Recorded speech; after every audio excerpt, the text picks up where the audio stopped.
Graça e paz a todos, boa noite. Você que nos assiste e que acompanha a página da nossa igreja presbiteriana de Itaquera 2. Hoje estamos no nosso culto de estudo bíblico, no qual estamos permanecendo no tema da oração do Pai Nosso. Quem pode orar a oração do Pai Nosso? E também saúdo os irmãos que estão aqui presentes, né? Que nós venhamos a ter um estudo edificante, que o nosso Senhor Jesus Cristo possa nos falar por meio da sua palavra. Antes de iniciarmos, eu vou pedir para que os irmãos abram as suas Bíblias na carta do apóstolo Paulo aos Romanos, leitura inicial. Carta do apóstolo Paulo aos Romanos, nós vamos ler capítulo 8, Romanos 8, do verso 1. Leremos até o verso 11. Romanos 8, verso 1 ao 11. Você que está em casa nos acompanhe com a leitura, e você que está presente também, façamos a leitura da palavra de Deus, que diz assim: Agora, pois, já nenhuma condenação há para os que estão em Cristo Jesus, porque a lei do Espírito da vida em Cristo Jesus te livrou da lei do pecado e da morte. Porquanto o que for impossível à lei, no que estava enferma pela carne, isso fez Deus enviando o seu próprio Filho em semelhança de carne pecaminosa e no tocante ao pecado. E com efeito condenou Deus na carne o pecado, a fim de que o preceito da lei se cumprisse em nós, que não andamos segundo a carne, mas segundo o Espírito. Porque os que se inclinam para a carne cogitam das coisas da carne, mas os que se inclinam para o Espírito, das coisas do Espírito. Porque o pendor da carne dá para a morte, mas o do Espírito para a vida e paz. Por isso o pendor da carne é inimizade contra Deus, pois não está sujeito à lei de Deus, nem mesmo pode estar. Portanto, os que estão na carne não podem agradar a Deus. Vós, porém, não estáis na carne, mas no Espírito, se de fato o Espírito de Deus habita em vós. E se alguém não tem o Espírito de Cristo, esse tal não é dele. Se, porém, Cristo está em vós, o corpo, na verdade, está morto por causa do pecado, mas o Espírito é vida por causa da justiça. Se habita em vós o Espírito daquele que ressuscitou a Jesus dentre os mortos, esse mesmo que ressuscitou o Cristo Jesus dentre os mortos, vivificará também o vosso corpo mortal, por meio do seu Espírito que em vós habita. Então, nos alegramos por meio da palavra de Deus, que nos exorta a termos uma vida no Espírito, uma vida de santidade. Como diz aqui este trecho que nós lemos, que não há condenação para aqueles que de fato foram salvos por Cristo e que têm o desejo de andar no Espírito. Portanto, aquele que não tem um coração regenerado por Deus, ele não pode andar no Espírito, e sim na carne.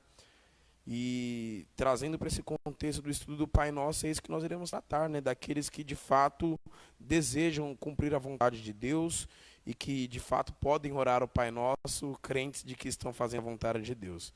Então, para iniciarmos, eu vou fazer uma oração, e logo após a oração eu vou convidar o nosso pastor, reverendo Mário, para iniciar o nosso estudo, amém? Então, você que está nos assistindo, você que está presente, abaixe suas cabeças e iremos orar ao Senhor, amém? Pai Santo, nós te agradecemos, ó Deus, por mais um dia que o Senhor nos concede de vida. Senhor, obrigado porque a tua bondade e misericórdia nos acompanham, Pai, todos os dias, e a causa de não sermos consumidos, Senhor, é as tuas misericórdias que se renovam a cada manhã, Senhor. Obrigado, ó Deus, porque o Senhor nos permite estarmos em tua casa, cultuando ao teu santo nome, e nós, como tua igreja, Pai, queremos aprender de ti, Senhor. Então nós te damos graças por cada um que está assistindo este estudo, te damos graças pela nossa igreja presbiteriana de Itaquera 2 e por toda a tua igreja que se espalha por a face da terra, Senhor, no qual está agora reunida, te adorando em espírito e em verdade, Senhor. Nós te pedimos, ó Deus, que o Senhor quebre todo o nosso orgulho, Senhor, nessa noite, que nós venhamos a ter um coração pronto para aprender e, como a tua palavra diz, Senhor, que nós sejamos tardios para falar, mas prontos para ouvir, Senhor. Tua santa e bendita palavra que agora será ensinada pelo teu servo, nós oramos por ele também, o nosso pastor Mário, que ele possa ter o mesmo zelo que ele tem tido na instrução da tua palavra, e que nós possamos, Pai, não somente ouvir, mas praticar tudo aquilo que foi ensinado, Senhor. Que o Senhor, meu Pai, não permita que nós nos distraiamos com nada, Senhor, que não seja, Senhor, a tua palavra, que seja, Pai, aquilo que toma os nossos corações e as nossas mentes agora, Senhor. Nós te pedimos, Pai, fala conosco por meio da tua palavra, que o teu Santo Espírito, Senhor, aplique tudo aquilo que for instruído, porque nós sabemos que o Senhor que começou a boa obra em nós é aquele que irá completá-la até o dia de Cristo Jesus. É em nome dele, nosso Senhor e Salvador, que nós oramos e te agradecemos por esse estudo dessa noite, Senhor. Amém. Agora com os irmãos está a palavra do nosso pastor Mário.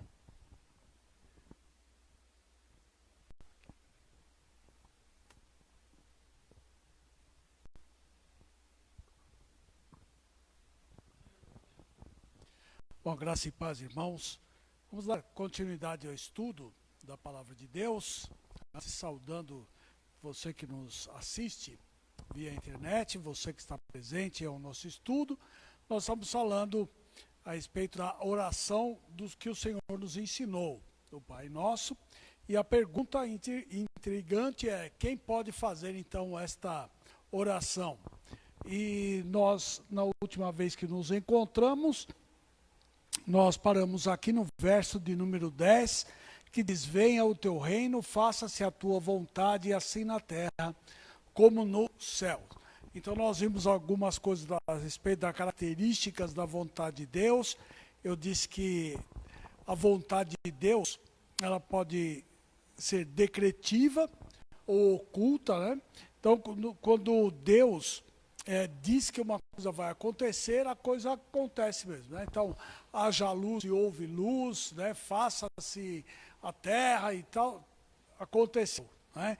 Então, essa é a vontade decretiva de Deus. Deus fala e as coisas acontecem. E tem um outro tipo de vontade, que é a vontade preceptiva ou vontade revelada. Ou seja, é aquilo que Deus revela na sua palavra, mas ele não obriga que as coisas sejam feitas. Então, você olha a Bíblia, por exemplo, né, você tem os 10 mandamentos. Deus não obriga você a cumprir, mas ele declara para você qual é o preceito que você tem que seguir, né? Então, por isso que a vontade é preceptiva. Ela vem de preceito, né? Ela vem de lei, que não envolve somente os 10 mandamentos, mas envolve a Bíblia como um todo. E em terceiro lugar, nós temos a vontade declarativa de Deus. Ou seja, Deus simplesmente declara aquilo que lhe agrada, mas ele não toma nenhuma providência em cima disso. Por isso, vontade declarativa, né? Por exemplo, quando nós encontramos um texto lá, se não me engano, em Tiago, que fala que a vontade de Deus é que todo homem seja salvo, né? E nós sabemos que nem todos os homens vão ser salvos, né? Então, como é que você vai explicar que a vontade de Deus é essa e a vontade de Deus não se cumpre? Porque é apenas uma vontade declarativa, ou seja, Deus anuncia aquilo que lhe agrada, mas ele não toma então nenhuma posição a respeito disso. Em quarto lugar, nós vamos ver as características então da vontade de Deus. De certo modo, já meditamos sobre as características da vontade de Deus, quando tratamos da sua liberdade e soberania, que nós já tratamos numa outra terça-feira. Todavia, agora gostaríamos então de refletir junto com os irmãos, mais especificamente sobre o que Paulo diz a respeito da vontade de Deus na carta aos Romanos, lá no capítulo de número 12, verso 2, não é? Para que experimenteis qual seja a boa, agradável e perfeita vontade de Deus. Ou seja, todos nós sabemos que a vontade de Deus é assim, né? Ela é boa, ela é agradável e ela é perfeita. E a pergunta é, se nós sabemos disto, por que a gente não cumpre a vontade de Deus? Essa que é a questão, né? A gente quer coisa boa, a gente quer coisa agradável, procuramos as coisas mais perfeitas que nós conseguimos. Mas quando nós tratamos de Deus, a gente não quer. Não quer. Então, nós vamos focar então nesses 3 pontos aqui agora, né? Que a vontade de Deus é boa, um ponto, agradável e perfeita. Muito bem. Então, a boa vontade de Deus. Falar que a vontade de Deus é boa pode sugerir-nos uma série de conceitos diferentes e até equivocados. O que Paulo está querendo dizer quando declara que a vontade de Deus é boa? A ideia de bem pode estar circunscrita a uma série de circunstâncias que nos fazem avaliar o seu significado de forma diferente. Por exemplo, quando digo que uma faca é boa para cortar carne, ao mesmo tempo falo para o meu filho pequeno não mexer nela porque ela é perigosa. Então uma coisa pode ser boa de um lado e não boa por outro lado, né? Muito bem. Neste caso, usei o mesmo objeto. Todavia, fiz declarações antagônicas, porque o classifiquei dentro de referências diferentes. A faca é boa para cortar carne. Todavia, ser afiada, justamente o que a torna boa para aquele propósito, traz perigo para uma criança manuseá-la. Isto significa que o que alguma coisa boa para determinada tarefa pode ser justamente o que a desqualifica, então, para outra tarefa.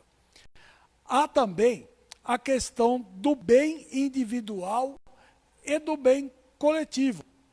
Quantas vezes estamos dispostos a julgar bom aquilo que é melhor para a coletividade e não para nós especificamente? Há também caminhos que seguimos que nos parecem ser os melhores. Contudo, depois descobrimos que eles tinham apenas uma aparência boa, mas que de fato não eram as próprias circunstâncias, mas quais estavam metidos, ou então facultando um tipo de ilusão. Uma deficiência, então, na interpretação do fenômeno. Agora, depois de muitas dificuldades, podemos, então, perceber o nosso erro e nos arrepender do que tomamos, né? A Bíblia nos ensina, a palavra de Deus nos ensina, que há caminhos que para o homem parecem caminhos de bem, mas no final dão em caminho de morte. Sendo assim, o que Paulo então estaria dizendo? A palavra usada por ele para descrever a vontade de Deus é ágatos. Denota que é moral e praticamente bom. A vontade de Deus é como ele mesmo é. Bom, Deus é bom, não é? Fala assim, Deus é bom em todo tempo Deus é bom, não é como diz aquele no filme, não é isso? Deus é bom essencialmente. Ou seja, faz parte da essência de Deus ser bom. A sua vontade também o é. Porque, por Deus ser bom, é que ele se comunica em todas as suas criaturas de modo terno, generoso e benevolente. A vontade de Deus é boa em si mesmo, não estando dependente de épocas ou circunstâncias. Ela é proveniente de um Deus eterno e absolutamente bom. Então, como Deus é eterno, a sua bondade também é eterna, não é? O que muitas vezes ocorre conosco é que queremos ensinar a Deus o nosso bem, momentâneo. Assim, neste afã, a igreja ora para que determinado político seja eleito. Nós estamos chegando aí perto das eleições, não é? Sugere determinadas soluções para Deus nos dirigir em nossa vida pessoal. Encaminha alguns procedimentos, solicitando o aval de Deus. Isso acontece, vou pegar um exemplo nosso aqui. No próximo domingo nós vamos ter eleição. Se tudo correr de acordo, né? Nós vamos ter eleição aqui no próximo domingo. nós vamos escolher candidatos, tanto para diáconos quanto para presbíteros. Como é que eu faço essa escolha? Eu encaminho para Deus, digo, Deus, mostra quais, não é? Faz uma revelação aqui para nós, vou jogar aqui Urim e Tumim, ou eu falo para Deus, né? Igual aquela história do rapaz que queria casar e chegou diante lá da igreja e foi fazer uma oração e disse assim, ó Senhor, eu preciso casar, o Senhor sabe disso, eu estou com vontade, não sei o quê, faça a sua vontade contanto que seja Mariazinha. Então não adianta, é assim que nós ensinamos para Deus. Aqui acontece a mesma coisa, né? Eu oro a Deus para que Ele indique candidatos que brotem aqui no meio da igreja, mas contanto que seja tal pessoa. Então eu estou direcionando aquilo que Deus, então, precisa fazer. Ou seja, como eu já expliquei aqui em outra oportunidade, não existe coisa alguma fora de Deus que o mova a fazer ou deixar de fazer qualquer coisa que seja. Nem a minha oração, nem a sua oração, nem a oração da igreja inteira, não move. Não move. Por isso que tem aquele livrinho, né? Não sei se os irmãos já leram, né? Que fala a respeito da oração. Se Deus já sabe, para que eu preciso orar? Se Deus não vai ouvir a minha oração, para que eu vou orar? Ou se Deus não vai mudar os planos dele por causa da minha oração, por que eu vou orar? E às vezes pegam textos bíblicos, né, separados. Ah, você viu o rei lá, Deus deu 15 anos mais para Ezequias, né? Deu 15 anos a mais para ele, tá vendo? Porque Deus, a oração do rei mudou a vontade de Deus. Foi completamente diferente. Todas essas coisas aqui já estavam incluídas no plano de Deus. Aquilo é apenas um reconhecimento daquilo que Deus faz. Não é? Então, assim, como é que Deus atende a minha oração? Quando eu oro de acordo com a vontade dele. E como é que eu sei qual é a vontade dele? Ah, então, alguns irmãos aqui levantaram, está na Bíblia. Onde? De Gênesis a Apocalipse, né? Mais ou menos por aí, né? Como é que eu sei qual é a vontade de Deus? Essa é a questão que nós precisamos aprender. Senão não tem jeito, irmão. Você vai continuar orando e orando errado.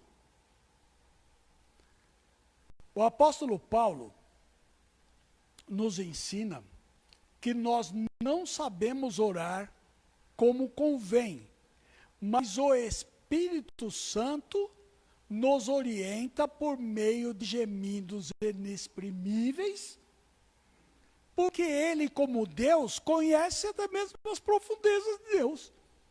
Ele sabe qual é a vontade de Deus. Então, você quer orar de acordo com a vontade de Deus, você precisa estar cheio do Espírito Santo. Essa que é a questão. Então, se eu não vivo uma vida que procura se encher do Espírito Santo, o que é o encher do Espírito Santo? Não é só você ler a Bíblia e fazer oração. É você viver de acordo com as instruções da palavra de Deus. Quanto mais eu me afasto do pecado, mais cheio do Espírito Santo eu fico.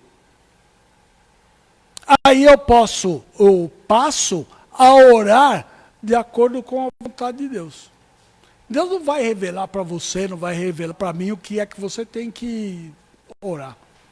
Ou seja, você tem que aprender se enchendo do Espírito Santo, e essa transformação de vida começa então a levar você a entender como você deve conduzir a oração a Deus. O modelo que o Senhor Jesus Cristo nos ensinou fala a respeito disso. Não é? Nós não sabemos orar como convém, como diz o apóstolo Paulo. Por quê? Porque a gente só pede. Vocês já repararam nas orações? Seria interessante um dia você pegar o seu celular aí e colocar do lado lá e fazer uma oração e gravar a oração, mas você escutar a oração. A oração, né, normalmente começa assim: Senhor nosso Deus, eu te peço, em nome de Jesus, amém. Mas se você olhar aquilo que o Senhor Jesus nos ensinou, ele vai dizer, olha, portanto, vós orareis assim, verso de número 9 do capítulo 6 de Mateus. Pai nosso que está nos céus, santificado seja o teu nome. Venha a nós o teu reino, faça-se a tua vontade assim na terra como no céu. Ou seja, a minha oração, em primeiro lugar, ela tem que ter um direcionamento, como nós já vimos. Em primeiro lugar, a Deus. Eu não posso orar para Jesus, eu não posso orar para o Espírito Santo, como ensinam algumas igrejas, que tem até culto para o Espírito Santo. O culto é para a Trindade, não é para uma nem duas, mas para as 3 pessoas. Então, quando eu oro, a primeira coisa que eu tenho que entender é que a minha oração tem que ser dirigida ao Pai. Nós já vimos isto, não é? Assim como diz o nosso irmão Tiago, ele diz que toda boa dádiva vem do Pai das luzes, onde não há sombra e nem deve haver sombra de variação. As bênçãos vêm de Deus, nos méritos de Cristo. Então, a nossa oração, ela tem que envolver as 3 pessoas. Então, eu tenho que reconhecer aqui que na minha oração, primeiro, eu estou falando com meu Pai, que está no céu, e que há uma diferença enorme entre Deus e a minha pessoa. Ele é todo santo e eu sou pecador. Eu tenho que reconhecer isso. Eu tenho que glorificar o nome de Deus. Ó, santificado seja o teu nome. Então, quando nós oramos, a primeira parte da nossa oração, antes de pedir, que Jesus ensina a pedir também, mas antes de pedir, eu tenho que ver isto. Eu tenho que ver como é que eu glorifico a Deus, então, na minha oração. Senão não tem sentido você orar, não é?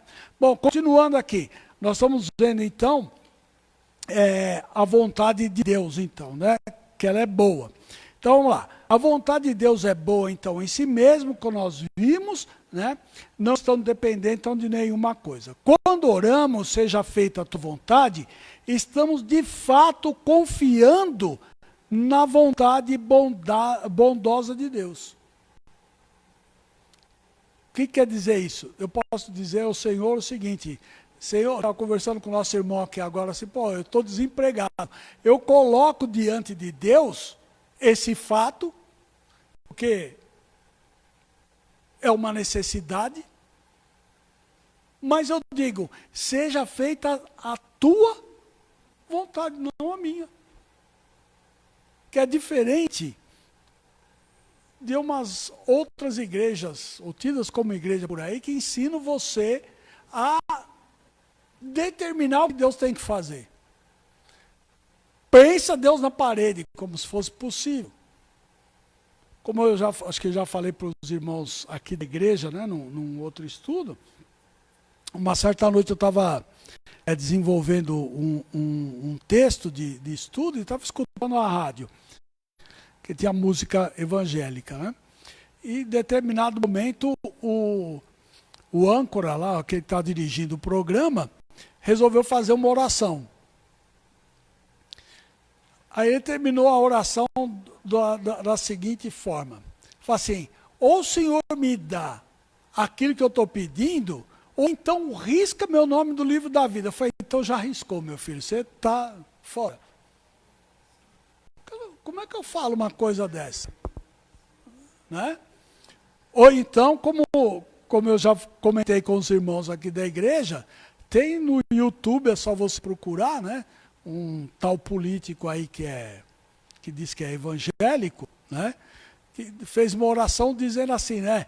Senhor, ó, quem está orando sou eu, entendeu? Então o senhor tem que atender, porque é o Marcos Feliciano. Ele diz assim, ó, então é o Marcos Feliciano que está orando. Quer dizer, a oração não termina em nome de Jesus, nem faça-se a sua vontade. É a vontade do fulano de tal. Como é que nós podemos agir dessa forma? Não é? Então, quando oramos, seja feita a tua vontade, estamos de fato confiando na vontade bondosa de Deus.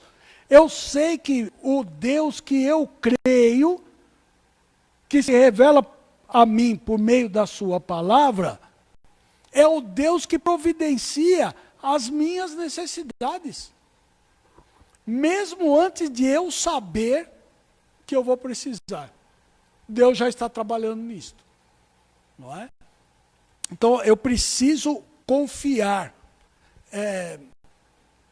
Eu costumo usar bastante aqui esse exemplo, acho que é muito impactante, porque fala de fome, não é? De necessidade de você se alimentar. Imagina o povo lá no deserto, passaram lá 40 anos andando no deserto, e Deus mandando comida para eles, e eles podiam pegar comida somente por um dia. Só na sexta-feira que podia pegar a porção dobrada por causa do sábado. Por que será isto? Porque você tem que aprender a confiar em Deus. A confiar que a cada dia Ele vai sustentar. Eu estava falando com esse irmão que está desempregado, ele falou assim, pastor, assim, mas Deus tem suprido as necessidades, não tem deixado de faltar. O problema nosso é que nós nos apegamos às coisas que o mundo valoriza. O que o mundo valoriza em casa? Se você tem uma despensa em casa cheia de coisas, eu estou satisfeito. Né? Eu olho, abro lá, tem carne na geladeira, tem feijão, tem arroz, tem as coisas. Oi?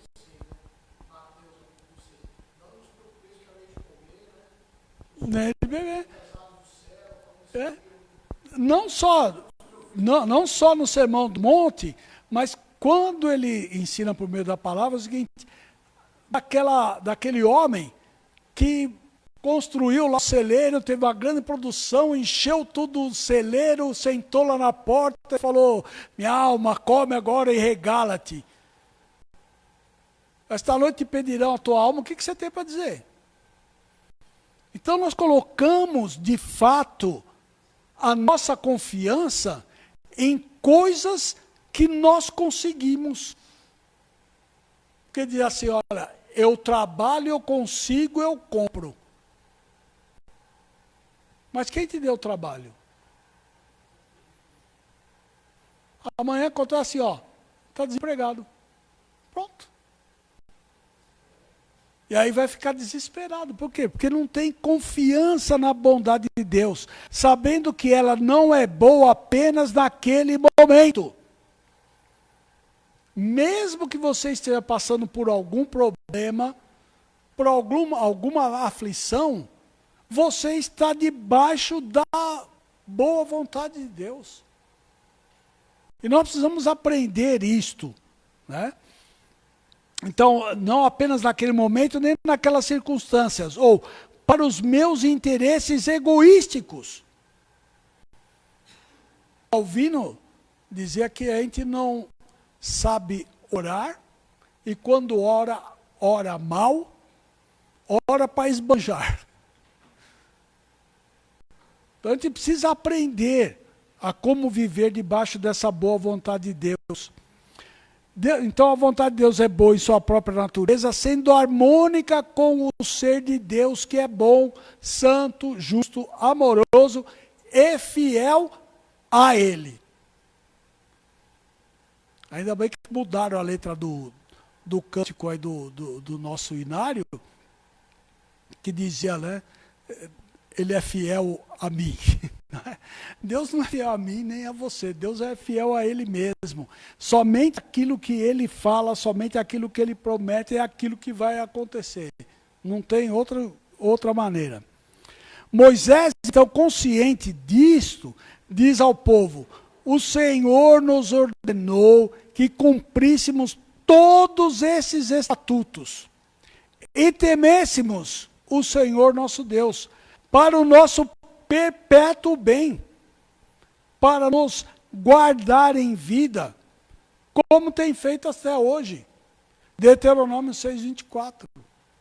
Deuteronômio é a repetição da lei, não é?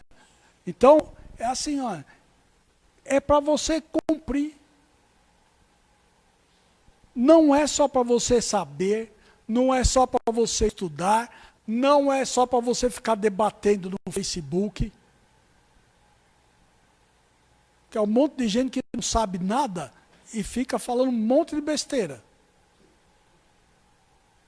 É verdade. Tem um montão lá. Tem gente lá que sabe? Tem gente que sabe, mas quem sabe não entra em discussão besta. Não fica falando, né, de coisas de achismo. Eu acho o quê? Eu acho, né? Não. Então a vontade de Deus, então, é boa e você precisa confiar, então, nessa vontade. Ela é agradável. A vontade de Deus é boa, mas num plano imediato, ela nem sempre parece agradável para a gente. Ah, eu estou desempregado. É uma situação agradável? Não é. Não é. Mas eu tenho que me lembrar que a bondade de Deus não está circunscrita às circunstâncias. A rigor, ela nunca nos parece agradável. A vontade de Deus, a rigor, nunca nos parece agradável. Se fosse agradável, nós cumpriríamos a vontade de Deus. Mas nós queremos fazer as coisas sempre do nosso jeito. A nossa mente, ou melhor, desculpa aqui.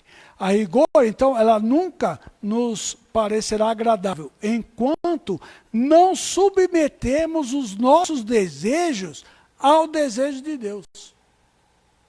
Faça-se a sua vontade, é você submeter tudo, todos os seus desejos, todos os seus planos, debaixo da vontade de Deus. Diz, Senhor, é isso, me orienta, se esse é o caminho, Deus vai orientar você. Não é que Ele usa isso, Ele usa por meio da palavra, Ele usa o irmão. Ele só não vai descer do céu e falar, olha, faz isso, como querem alguns. Mas é desse jeito, não é?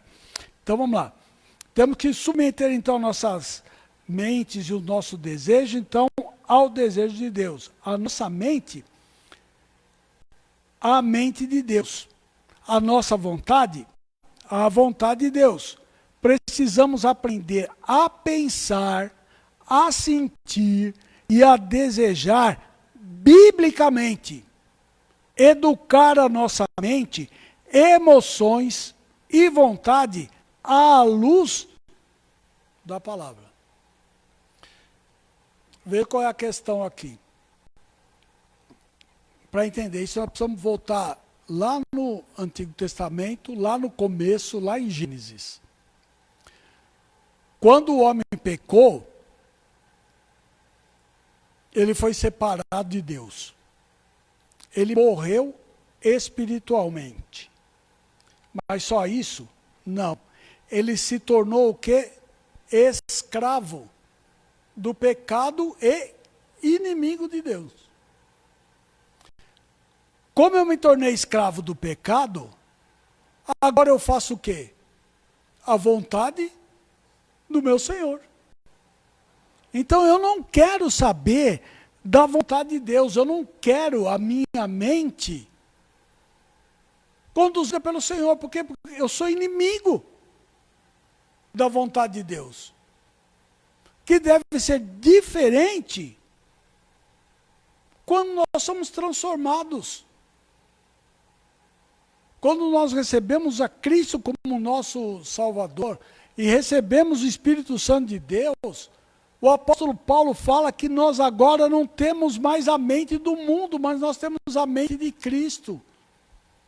Mas infelizmente nós continuamos gorjeando entre dois senhores. Aquilo que me agrada mais é aquilo que eu vou fazer. Isso foi assim, irmãos, desde o começo. E se você olhar lá para Adão e Eva, qual era a influência que eles tinham lá no Jardim do Éden? A influência de Deus. Eles conversavam, né? Diz o Senhor, né, registrado no livro de Gênesis, que na viração do dia ele pedia contas para Adão daquilo que ele tinha feito durante o dia. Até que alguma outra força influenciou o quê? A vontade. Ninguém, né? O diabo não foi lá pegar Eva nem Adão para, vem cá, come isso aqui que é bom para você. Mas jogou uma coisinha lá, né? Um engana. Vai lá, não sei o que. Pronto. E nós continuamos a agir, mesmo conhecendo a palavra de Deus, nós continuamos a agir da mesma forma. Ou seja, quando algo influencia a minha vontade, é exatamente aquilo que eu vou fazer. Eu esqueço da vontade de Deus, eu esqueço da Bíblia, eu esqueço de tudo o que me foi ensinado. Mas porque eu quero aquilo. E nós não podemos, então, viver desta maneira. Se nós queremos experimentar qual seja a boa, agradável e perfeita vontade de Deus, precisamos, então, aprender a pensar, a sentir, desejar biblicamente. Como é que eu desejo biblicamente se eu não leio a Bíblia? Se eu não estudo a Bíblia? Se eu não participo dos estudos?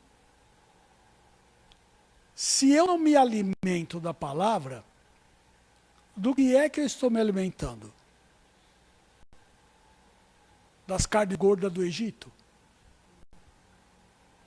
Não pode ser assim, irmãos.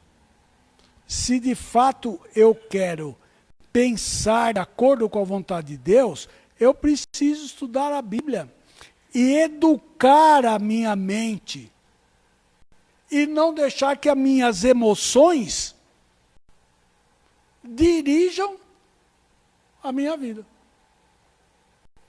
Porque não foi assim que Deus criou.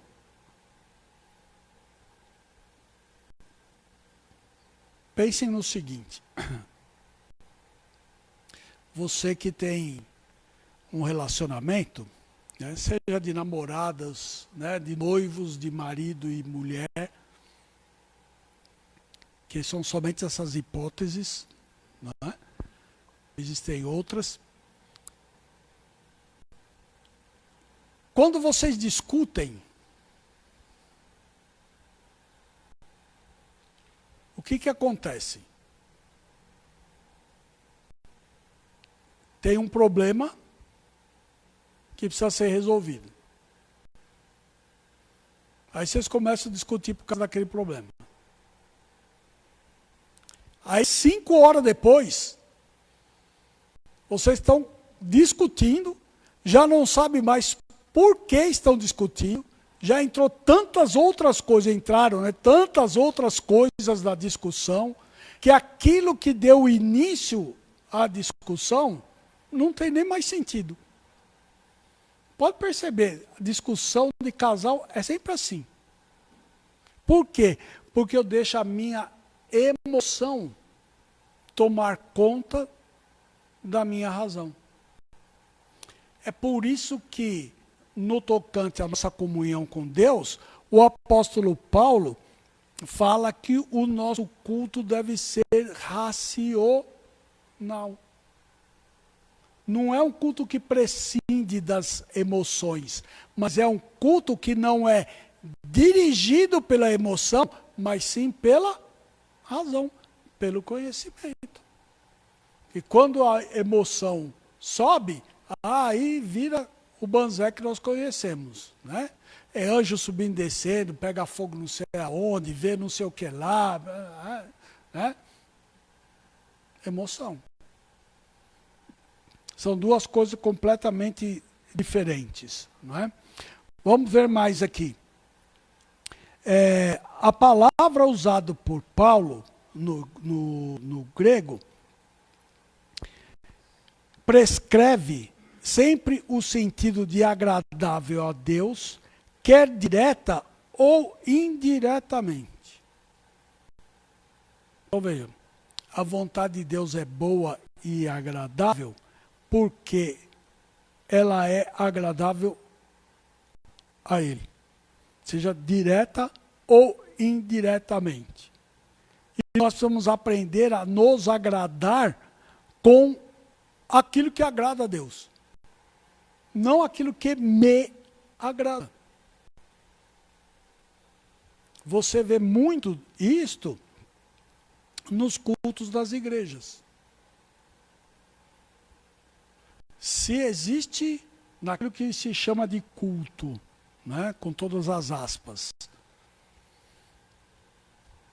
música, fica todo mundo pulando, dança, né, e manifestações, né, de todo tipo de forma, agrada as pessoas.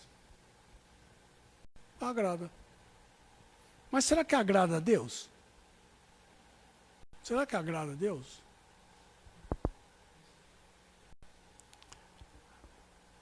Nós estávamos evangelizando um grupinho de pessoas que são conhecidas e membros aqui da igreja. E numa noite, eu estava conversando com uma moça, e conversando com ela a respeito da palavra e tal, não sei o quê. Ela falou, pastor, olha, eu já estou há uns 5 anos na igreja que eu estou frequentando e nunca tinha ouvido as coisas que o senhor me falou. Estudando a Bíblia junto com ela. Eu falei, bom, o que você está esperando para procurar uma outra igreja? Não precisa ser necessariamente a minha, mas uma igreja que ensine você a palavra de Deus de forma correta. Ela olhou para mim e disse assim, pastor, lá na sua igreja eu não vou. Eu falei, por quê? Porque lá eu não posso bater palma, eu não posso dançar. Então é mais importante eu bater palma e eu dançar no culto, entre aspas, do que aprender a palavra de Deus. Ou seja, eu abro mão de aprender aquilo que é correto, aquilo que é correto, porque eu gosto de dançar. Porque eu gosto de bater palma. Ou seja qualquer outro tipo de coisa que não a palavra de Deus. Então nós precisamos aprender isto, que em primeiro lugar ela é agradável, né, dentro do ponto que nós estamos vendo, né? A vontade de Deus é agradável primeiro a Ele. Eu preciso aprender que eu tenho que agradá-lo naquilo que lhe agrada, não naquilo que me agrada. Por estarmos obedecendo aos seus preceitos, né, a vontade de Deus não tem o propósito de nos agradar num plano puramente superficial. Antes, ela nos agrada quando a conseguimos entender pelo Espírito de Deus ou numa primeira instância, quando pelo Espírito podemos nos alegrar na esperança que emana de Deus. É isso que o apóstolo Paulo está falando lá em Romanos 12. Vê lá, vamos ver. Os irmãos puderem abrir a sua Bíblia, você que nos ouve também e assiste. Romanos capítulo 12. Vamos lá. Verso de número 12.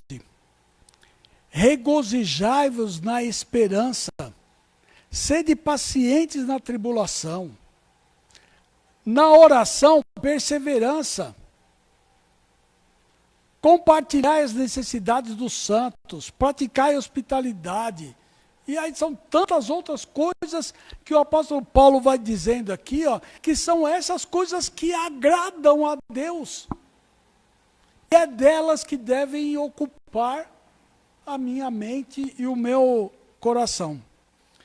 Por outro lado, quando nos submetemos a Deus, encontramos a alegria de obedecê-lo. Uma das coisas que menos nós gostamos na nossa vida é de obedecer. É assim, ó, desde o jardim do Éden. Deus disse, não coma. E eu vou fazer o quê? Comer. É assim. Isso, de Adão para cá, né, nasce aqui dentro de nós. Quem tem filho pequeno, sabe disso. Né? Você fala para ele assim, ó, não põe o dedo na tomada. Faz dodói. Machuca. Você vira as costas e...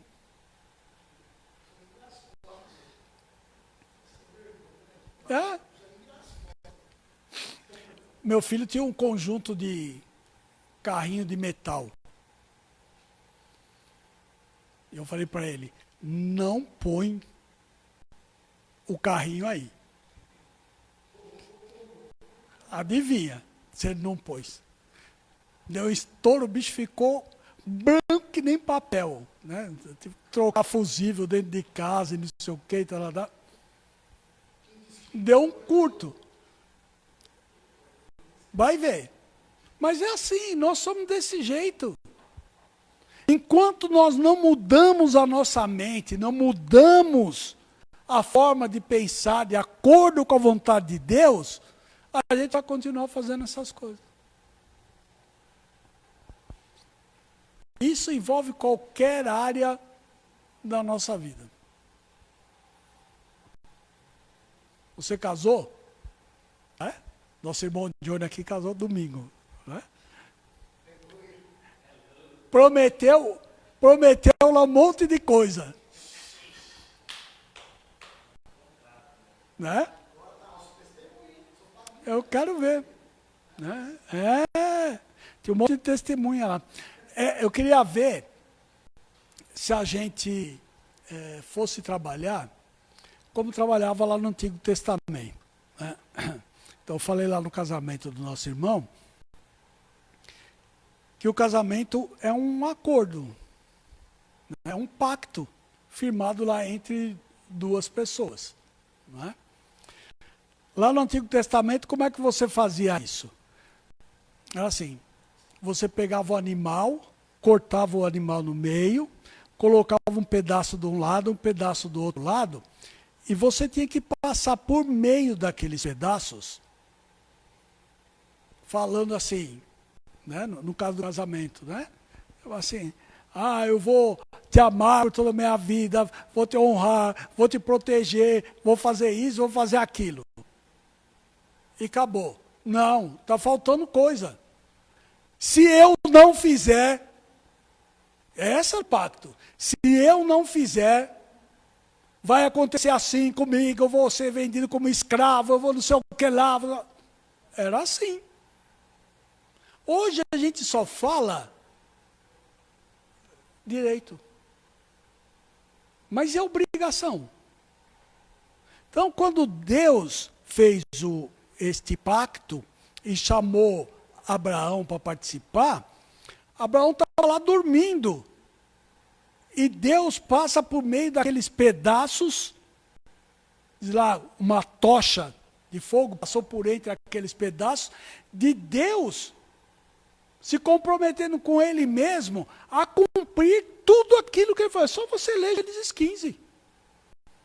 Olha, eu vou te dar o filho, eu vou te dar uma nação, eu vou te dar a terra, eu vou te dar uma bênção.